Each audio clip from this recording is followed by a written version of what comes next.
먼저 말씀을 시작하며 나에게 있어서 하나님은 어떠한 분이십니까? 라는 질문을 드리고 싶습니다. 세상 사람들은 이야기를 합니다. 기독교를 믿는 사람들은, 종교를 믿는 사람들은 심리적으로 약한 사람들이기 때문에 하나님을 믿고 종교를 가진다라고 이야기를 합니다. 그리고 그들은 자기 자신, 돈, 명예, 권력을 의지하며 살아갑니다. 우리에게 있어서 우리는 왜 하나님을 믿습니까? 라고 하는 질문을 드리고 싶습니다. 하나님께 택함을 받았던 이스라엘 백성들은 시간이 점차 지나면서 그 의미와 감동을 점점 잃어갔었던 것 같습니다. 그래서 경건의 형태는, 모양은 남아있지만 그 안에 내용은 없는, 안고 없는 찐빵과 같이 되어버렸습니다. 이러한 모습을 보신 하나님께서는 이사야 선지자를 통하여서 이스라엘 백성들에게 말씀하시기 시작하십니다. 그런데 그 말씀의 내용은 징계입니다. 징계의 도구로 바벨론이라고 하는 나라를 사용하실 것을 하나님께서는 선포하셨습니다. 그리고 역사를 보면 실제로 이스라엘이라고 하는 나라를 바벨론이 침공하였고 결국 무너뜨렸다는 것을 볼 수 있습니다. 여기서 한 가지 질문을 또 하나 드리고 싶습니다. 하나님께서 이스라엘이라고 하는 나라를 왜 징계하셨다라고 생각을 하십니까? 하나님께서 이스라엘이라고 하는 나라에게 징계를 내리신 이유는 무엇이라고 생각을 하십니까? 라고 하는 질문입니다.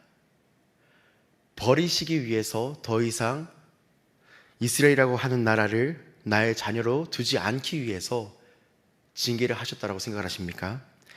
미운 놈 떡 하나 더 준다라고 하는 말이 있습니다.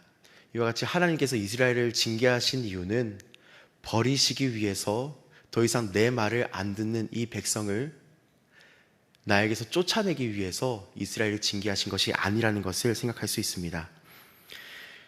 히브리서 말씀은 이렇게 고백을 합니다. 징계는 다 받는 것이거늘 너희에게 없으면 사생자요 친아들이 아니니라. 하나님께서는 이스라엘 백성이 아무리 잘못한다 한들 경건의 모양은 남아있고 안에 내용은 없는, 안고 없는 찐빵과 같이 되었다 한들 하나님께서는 이스라엘 백성을 친아들과 같이 생각하기에 그들의 마음을 돌이키고자 하시기 위하여서 징계를 내리신 것입니다. 하지만 정작 이스라엘 백성들은 하나님의 본심을, 징계의 목적을 알지 못합니다.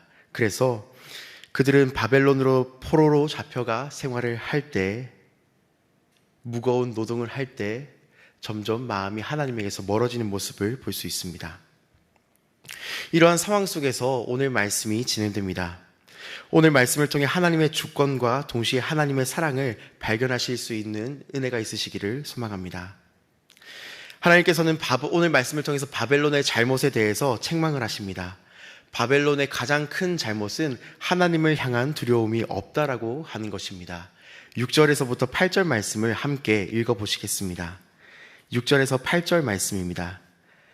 전에 내가 내 백성에게 노하여 내 기업을 욕되게 하여 그들을 내 손에 넘겨 주었거늘 내가 그들을 긍휼히 여기지 아니하고 늙은이에게 내 멍에를 심히 무겁게 메우며 말하기를 내가 영영히 여주인이 되리라 하고 이 일을 내 마음에 두지도 아니하며 그들의 종말도 생각하지 아니하였도다. 그러므로 사치하고 평안히 지내며 마음에 이르기를 나뿐이라 나 외에 다른 이가 없도다. 나는 과부로 지내기도 아니하며 자녀를 잃어버리는 일도 모르라 하는 자여 너는 이제 들을지어다. 아멘. 하나님께서는 바벨론이라고 하는 나라를 이제 이스라엘을 징계하시기 위한 목적으로 사용하셨습니다. 그런데 바벨론은 하나님을 향한 두려움 없이 자기 뜻대로 더 과하게 이스라엘 백성들을 억압하기 시작하였습니다. 바벨론은 그 시대의 도구로서 하나님께 사용되었을 뿐이지만 그 교만함은 하늘을 찌르게 되었습니다. 6절에서 8절 말씀을 보시듯이 자신의 나라는 끝나지 않을 것이라 생각을 했습니다. 자신은 강대한 나라이기 때문에 다른 나라로부터 위협을 받을 일은 없을 것이라고 생각했습니다. 자기 자신 위에는 아무도 없다라고 생각을 했습니다. 자신을 도구 삼아 이스라엘 징계하신 하나님을 모르고 자기 자신이 최고라고 생각했습니다.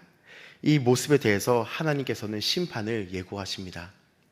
그런데 이러한 모습이 세상 가운데에서 참 많이 볼 수 있지 않나라고 생각을 하게 됩니다. 분명 하나님께서는 지금도 여전히 우리를 다스리고 있으십니다. 우리뿐만 아니라 예수를 믿는 사람들뿐만 아니라 온 세계를 하나님께서는 지금도 하나님의 뜻대로 다스리고 있으십니다. 잠언 말씀을 보시면 하나님께서는 선인만을 사용하는 것이 아니라 악인도 악한 날에 적당하게 하셨다라고 말씀을 하십니다. 하나님께서는 선인을만을 사용하시는 분이 아니라 악인도 그 목적에 맞게 사용하시는 분이십니다. 그런데 세상은 이를 모르고 마치 하나님이 안 계신 것 마냥, 내 힘이면 모든 것을 다 해결할 수 있을 것 마냥 이야기를 하며 살아갑니다. 돈이면 모든 것을 해결할 수 있다라고 생각을 하며 살아가고, 권력이면 그리고 명예면 모든 문제를 다 해결할 수 있다라고 자기 자신을 신과 같이 여기며 살아가는 모습임을 볼 수 있습니다. 바로 이러한 모습을 하나님께서 보시고 바벨론이라고 하는 나라를 징계하시는 장면을 오늘 말씀을 통해서 볼 수 있습니다. 우리 하나님께서는 온 세상을 창조하신 분이십니다. 온 세상을 창조하셨을 뿐 아니라 지금도 하나님께서는 하나님의 뜻에 따라 온 세상을 경영하십니다. 온 만물을 창조하시고 경영하시는 분께서는 모든 것을 하나님의 도구로 사용하십니다. 이 말을 다시 한 번 더 생각을 해본다면 하나님께 있어서는 단 하나의 오차도 단 하나의 실수도 없으시다라고 하는 말을 의미하기도 합니다. 이러한 것들을 살펴두고 이러한 질문을 하나 드리고 싶습니다. 오늘 나의 삶 가운데 하나님께서 나의 마음을 돌이키시기 위해 사용하시는 바벨론은 없으십니까? 라고 하는 질문이십니다. 나의 목을 옥죄어오는 것은 없으십니까? 라고 하는 질문을 드리고 싶습니다. 만약 그 현장에 있으시다면 하나님 앞으로 나아오실 수 있는 이 축복이 있으시기를 소망합니다. 하나님 앞에 나아와 아뢰고 여쭙고 회개할 수 있는 은혜가 있으시기를 소망합니다. 하나님께서는 의미도 목적도 없이 하나님의 백성을 괴롭히는 분이 아니시라는 사실을 다시 한 번 더 마음속에 새기시기를 소망합니다. 하나님께서는 오늘도 여전히 하나님의 뜻에 따라 계획에 따라 온 열방을 다스리고 그리고 이용하고 계시다라는 사실을 다시 한 번 더 마음속에 새기며, 나의 삶 가운데 오늘 바벨론과 같이 나를 괴롭히는 부분이 있다면 다시 한번 하나님 앞으로 돌아와 하나님께 엎드릴 수 있는 은혜가 있으시기를 소망합니다. 세상은 하나님을 알지 못합니다. 그래서 마치 하나님이 없는 것과 같이 살아갑니다. 자기 자신이 최고라고 생각을 합니다. 나를 넘어뜨릴 수 있는 것은 없다고 생각하며 살아갑니다. 이 세상에서 믿을 것은 나 자신밖에 없다고 생각하며 살아갑니다. 우리는 이러한 이들에 대해서 하나님께서 심판하실 것이라는 사실을 기억하며 살아가야 합니다. 왜 그렇습니까? 때로는 그들의 모습이 좋아 보이기도 하기 때문입니다. 세상에서 떵떵거리면서 살아가는 모습이 부러워 보이기도 합니다. 세상에서 많은 돈을 가지고 권력을 가지고 명예를 가지고 모든 것을 나의 뜻대로 주무르며 살아갈 수 있는 것 같이 보이는 모습이 부러워 보이기도 하기 때문입니다. 그리고 그 삶이 진짜와 같이 보일 때도 있습니다. 하지만 이 사실을 꼭 기억하시기를 소망합니다. 하나님께서는 모든 것을 지켜보고 있으시고 마지막 날에 그 행한대로 갚아주실 것이라는 사실입니다. 하나님께서 심판하실 날에는 아무리 유명하고 힘이 센 사람이라도 소용이 없습니다.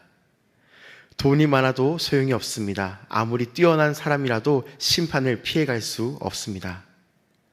우리는 이 사실을 꼭 기억하며 살아가야 합니다. 지금 아무리 좋아 보인다 한들 하나님께서 호흡을 거둬 가신다면 아무런 소용이 없다는 사실을 기억해야만 합니다. 세상 사람들이 아무리 하나님이 없다, 하나님을 믿는 사람들은 정신력이 약한 사람이다 이야기한다고 한들 하나님은 분명히 살아계십니다. 우리는 이 사실을 기억하며 살아가야 합니다. 그렇다면 하나님을 하나님께서 살아계시다고 하는 것을 기억하며 살아가는 삶은 어떠한 모습입니까? 바로 주님을 의지하는 삶입니다. 어려운 상황 속에서 상황만 바라보고 절망하는 것이 아니라 하나님을 그 상황 가운데 의지한다라고 하는 말은 이 상황을 나에게 주신 하나님께 나아가서 꿇어 엎드려 하나님의 뜻을 구하는 모습입니다. 절망하고 좌절하고 넘어지는 것만으로 끝나는 것이 아니라 나를 지극히 사랑하시는 하나님께서 분명 의미와 목적을 가지고 이것을 나에게 허락하셨을 텐데 라고 생각하며 하나님 앞으로 나아가서 하나님의 뜻을 구하는 것이, 하나님의 은혜를 구하는 것이 하나님을 의지하는 삶입니다.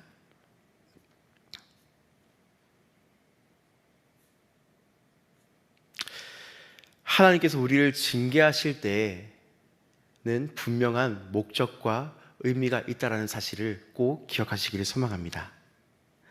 또한 아무리 세상이 떵떵거린다 하여도 우리가 믿는 하나님께서는 여전히 온 땅을 다스리고 계신다라고 하는 사실을 기억하시기를 소망합니다.